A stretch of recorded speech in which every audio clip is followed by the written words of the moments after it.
Hi, this is Nikki in Japan. Today I'm gonna tell you how to write your self-profile. A lot of people in Japan have multiple jobs. So aside from your full-time job, a lot of people get their part-time jobs. And when you have your new part-time job, usually you're asked to write your self-profile that they can publish in their websites. So today I'm gonna tell you how I write my self-profile. So let's start.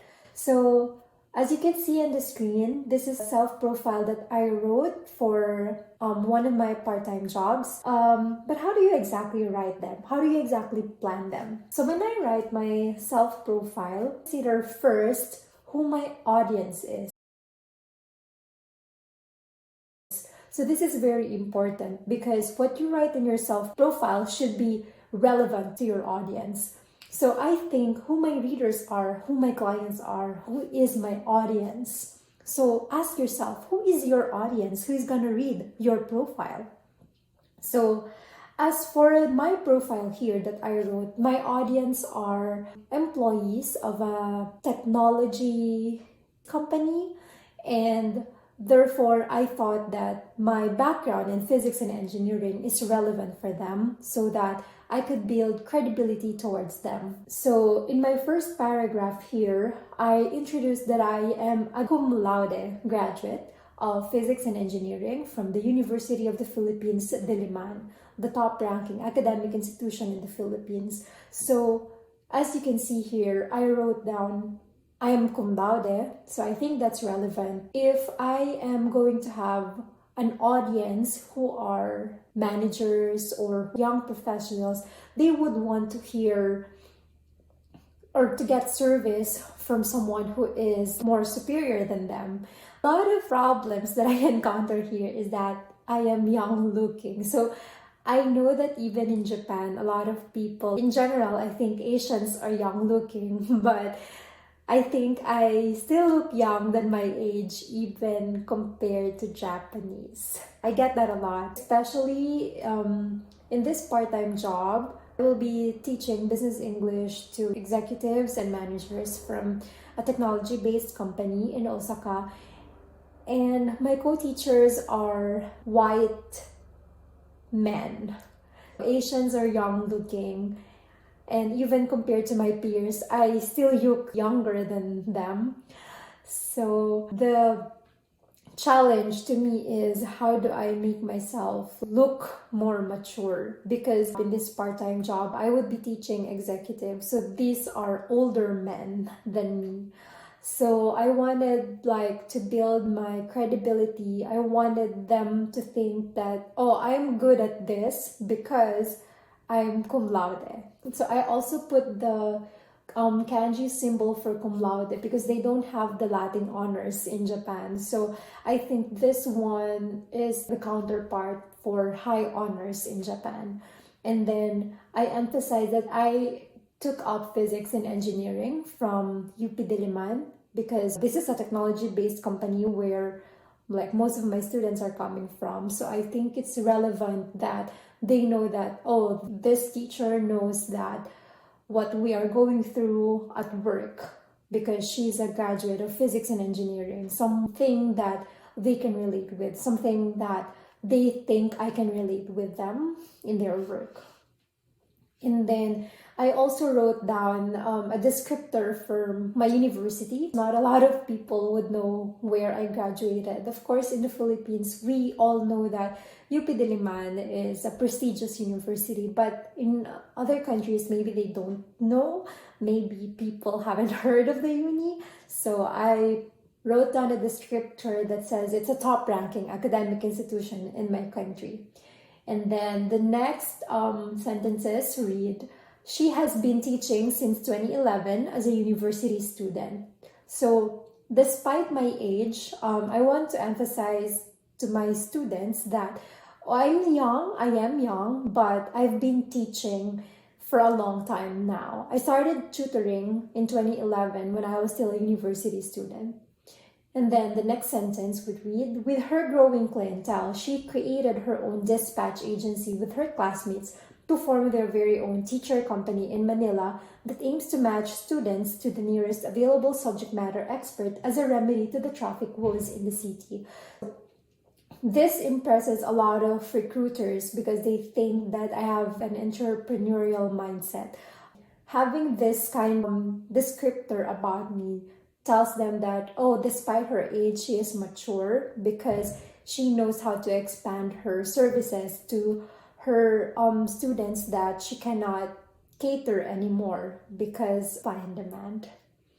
And then, after knowing who your audience is, you should ask yourself, what makes you relevant to them? So the next paragraph here reads, she began with teaching basic school subjects to preschool and elementary school students. As her students grew, she explored teaching high school and college level students until eventually accepting graduate school level students and young professionals who wanted to learn specialized lessons in mathematics, physics, chemistry, engineering, and English as a second language. Until now, she still helps her mother, who is a public school teacher, in providing crash courses to public school students who want to prepare for school entrance exams. So I wrote my experience here that makes me relevant to them as a teacher. So I wrote down that I also teach specialized lessons in math, physics, chem, engineering, and English. So remember, this part-time job that I applied to is a teaching position for business English. So I wanted to emphasize I've been teaching English not only to kids but also to young professionals in Manila.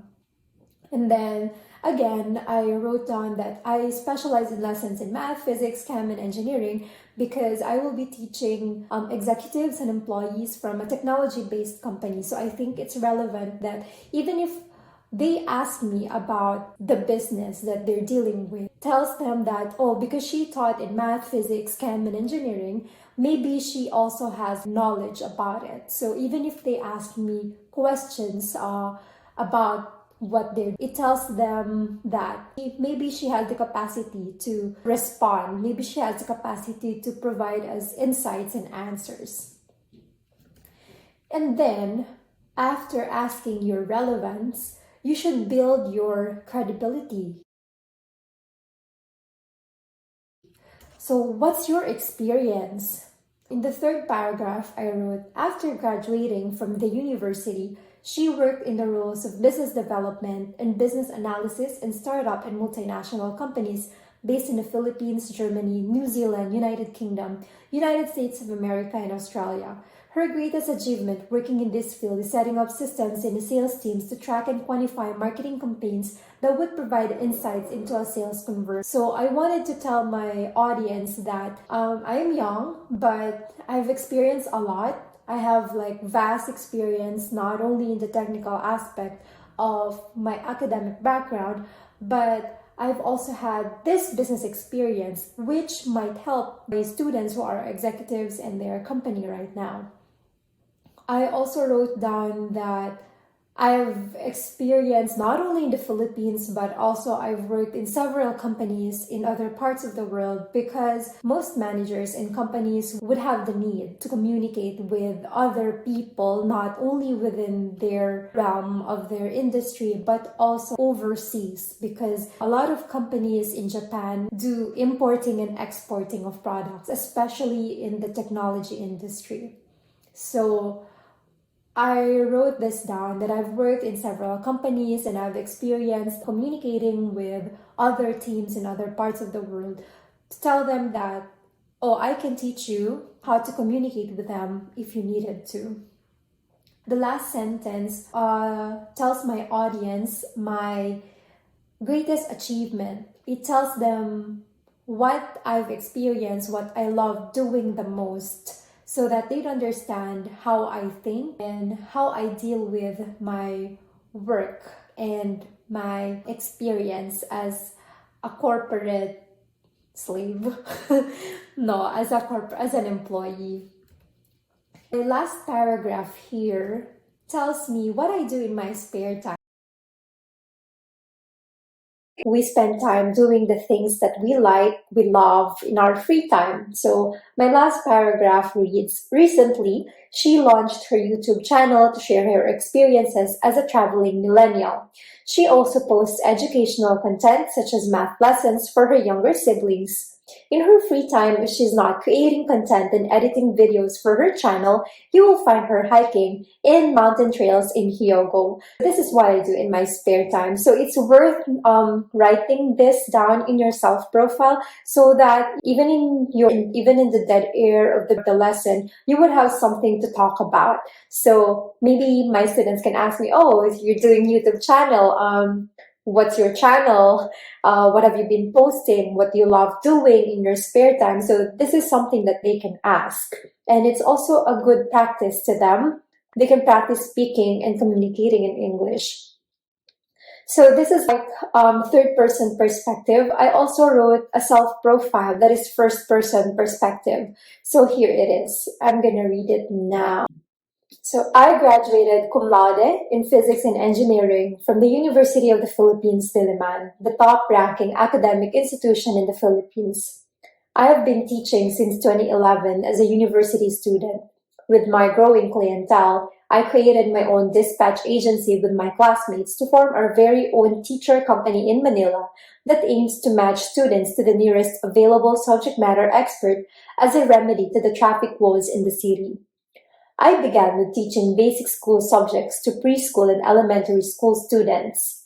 As my students grew, I explored teaching high school and college level students until eventually accepting graduate school level students and young professionals who wanted to learn specialized lessons in mathematics, physics, chemistry, engineering, and English as a second language. Until now, I still help my mother, who is a public school teacher, in providing crash courses to public school students who want to prepare for school entrance exams. After graduating from the university, I worked in the roles of business development and business analysis in startup and multinational companies based in the Philippines, Germany, New Zealand, United Kingdom, United States of America, and Australia. My greatest achievement working in this field is setting up systems in the sales teams to track and quantify marketing campaigns that would provide insights into a sales conversion. Recently, I launched my YouTube channel, Nikki in Japan, to share my experiences as a traveling millennial. I also post educational content such as math and physics lessons for my younger siblings. In my free time, if I'm not creating content and editing videos for my channel, you will find me hiking in mountain trails in Hyogo. So that ends my self-profile. I hope you learn a lot from this video. If you have more questions about jobs in Japan or writing your introduction, introducing yourself in general in your work application, not only in Japan, but feel free to comment. Bye!